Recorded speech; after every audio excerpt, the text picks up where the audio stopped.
Hey guys, it's Christina Selena reporting live from two parts of the world. Today we will discuss our journey through architecture school.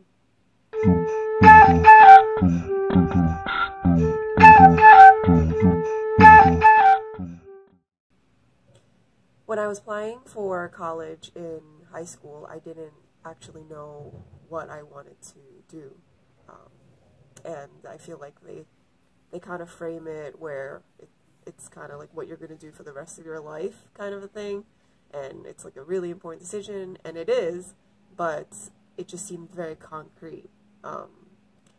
And so at the time, my mom had suggested that I applied for interior design. And I like design, but I didn't really know enough about it to like immerse myself into it. But I applied anyway, and I got into the interior design program at Drexel University. And during a portfolio review towards like the middle to the end of the year, the portfolio review incorporated like the interior side and the architecture side because it was like similar portfolio styles. So they just figured they could do one workshop for both. And there I had spoken to a architecture professor, and he was telling me about how Drexel does offer a full-time architecture program, but they also offer a part-time. And what I mean by that is their full-time is like a 2+4 year program. So for 2 years you're full-time, and for 4 years you're part-time. And for the 4 years part-time, that gives you the time to work full-time at an architecture firm to get experience. So the other option is just completely switching to part-time for 6 years, because I was already currently in my first year. So if I transitioned and then the way the credits turned out, I would have 6 years left, and it would be a 7-year program instead of a 6-year program. So I did that because it was a lot more affordable.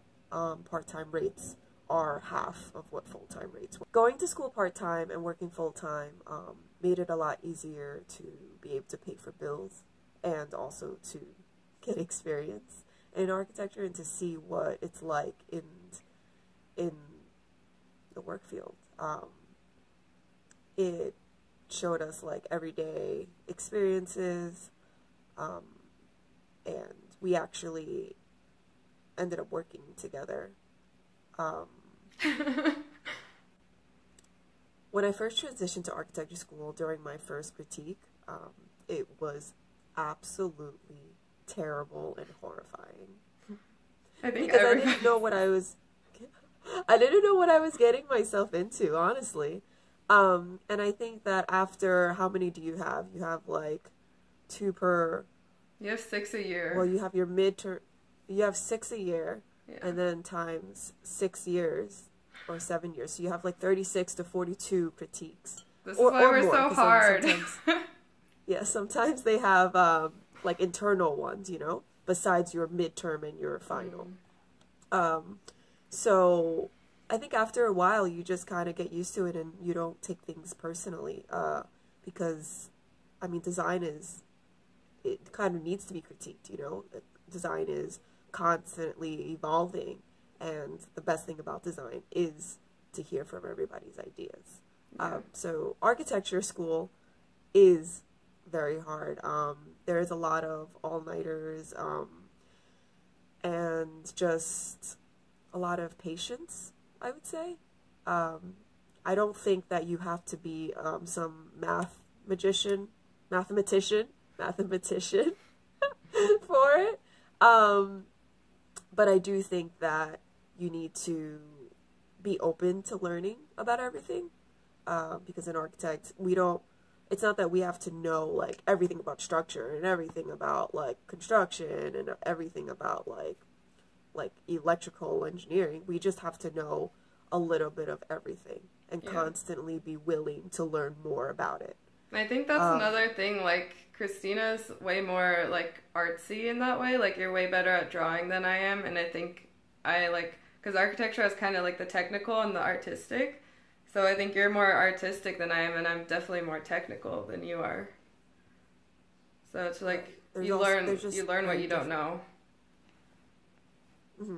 And there's very different fields. Like, I mean, they kind of teach you everything, and then when you get into the field, you kind of just figure out what you like doing, and you kind of specialize in it. During my last 2 years of architecture school, I started to not pull as much all-nighters because that's when I met Selena. And she had taught me that life is all about balance, and that, like, honestly, like, if you're staying up till 3, 4 a.m., like, what are you really getting done anyway? Your productivity levels just drop, like, heavily. So thank you. Thank you so much for introducing me to the other side of life.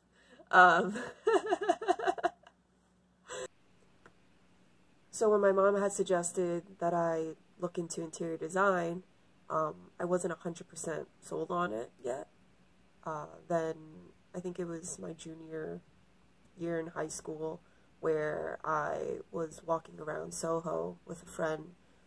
We were just browsing, and she had wanted to get a Longchamp bag, which was like the thing to get. I mean, it's still kind of a thing to get right now, but it was like the thing that every girl had at the time. I never had one, for the record.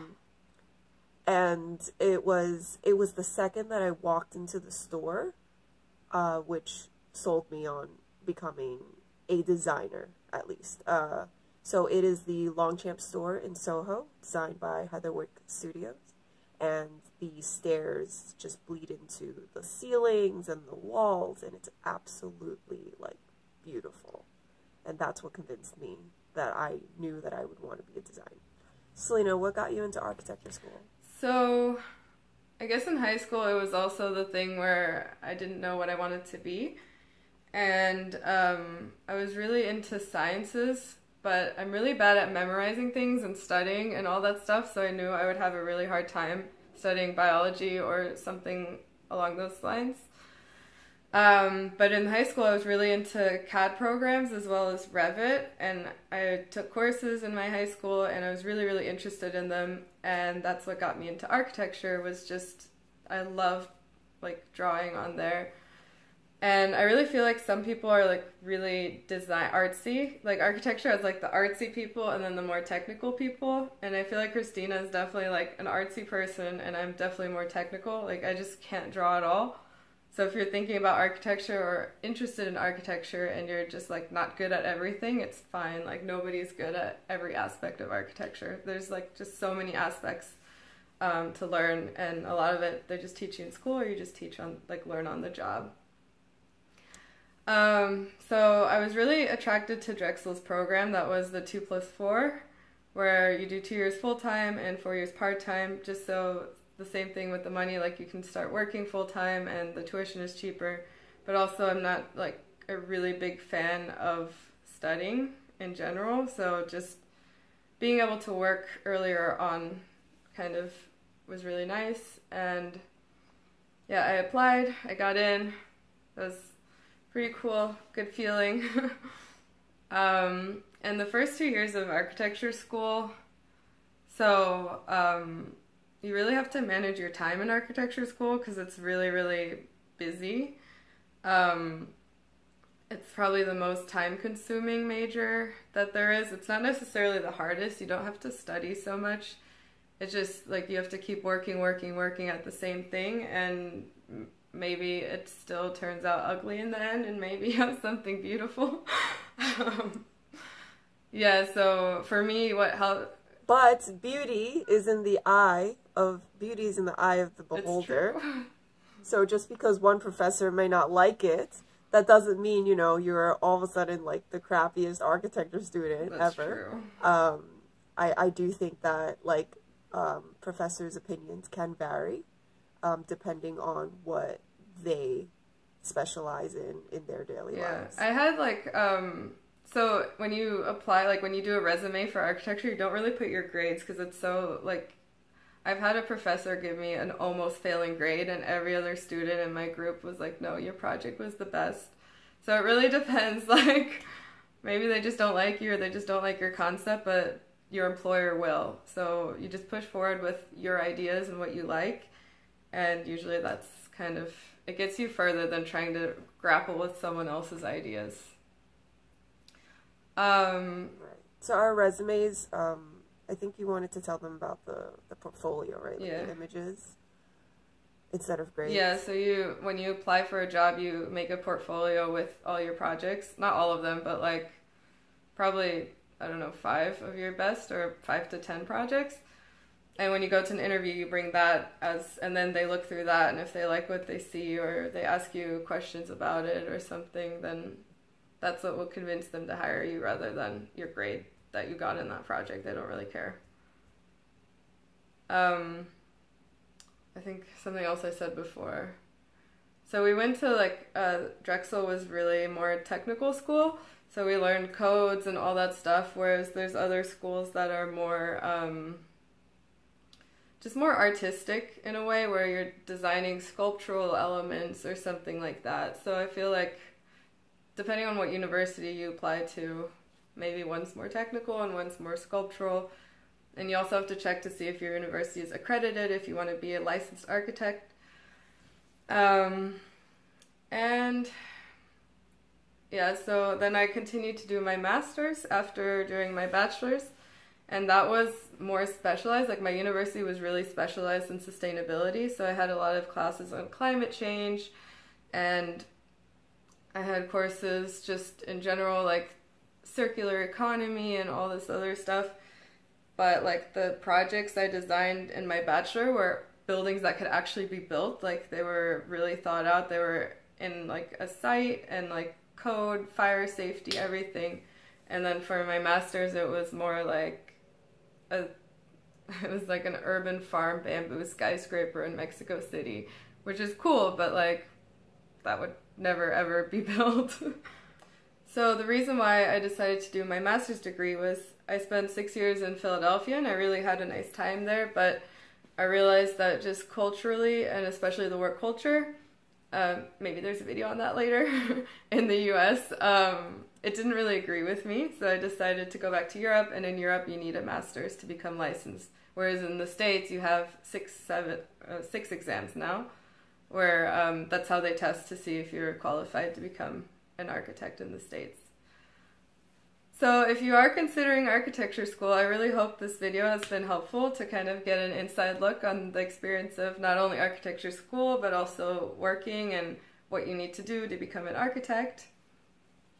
If you have any questions regarding architecture school or applying, or, you know, architecture school in Europe versus architecture in the US, just drop a comment below and we will get back to you. So thank you so much for watching this video, and if you want to see more of our videos, make sure to hit the subscribe button, and we'll see you next time. Bye.